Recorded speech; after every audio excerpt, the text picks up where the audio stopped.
ঢাকা, চট্টগ্রাম, খুলনা, রাজশাহী, রংপুরে আমার ভাইয়ের রক্তে রাজপথ রঞ্জিত হয়েছে। আজ বাংলার মানুষ মুক্তি চায়, বাংলার মানুষ বাঁচতে চায়, বাংলার মানুষ তারা আজ তার অধিকার চায়। কি পেলাম আমরা?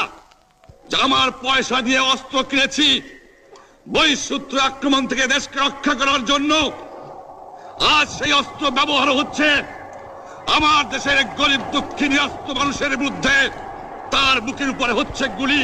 আর যদি একটা গুলি চলে, আর যদি আমার লোকের উপর হত্যা করা হয়, তোমাদের উপর কাছে আমার অনুরোধ রইল, প্রত্যেক ঘরে ঘরে দুর্গ গড়ে তোলো।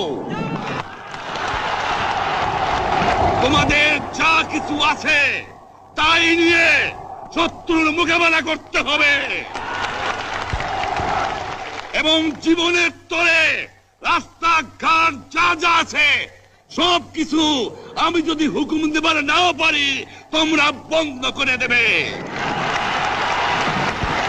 তোমরা আমার ভাই, তোমরা বাড়াকে থাকো, কেউ তোমাদের কিছু বলবে না, কিন্তু আর আমার বুকের পর গুলি চালাবার চেষ্টা করো না। ভালো